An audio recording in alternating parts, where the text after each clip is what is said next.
16 anyos na lalaki sa Kawayan City, Isabela, nasawi matapos malunod. Naritong news scoop ni Ronald Domingo. Hindi na nakaligtas mula sa kamatayan ang isang binatilyo matapos malunod sa ilog sa barangay Lalugto, Luna, Isabela.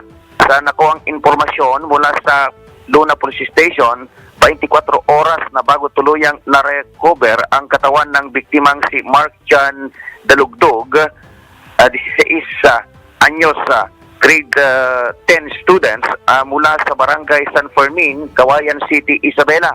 Sa inisyal na pagsisiyasat ng mga otoridad, nagtungo ang biktima sa ilog kasama ang 5 pa nitong kaibigan upang linisin ang kanilang mga bisikleta.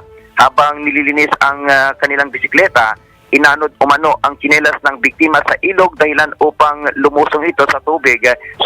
Subalit hindi inaasahang tinangay ito ng malakas na agos ng tubig patungo sa malalim na bahagi ng ilog at hindi na nakaahon pa. Kaagad naman nagsagawa ng search and rescue operation ang mga otoridad upang hanapin ang katawan ng biktima. At nahanap rin ang bangkay nito makalipas ng 24 oras sa nasabing lugar. Ito ang Ronda Patrol, Ronald Idol Domingo, nag-uulat pasimpilang may tunong lakas, DWIC, nagbabalita ng tama, naglilingkod ng tama.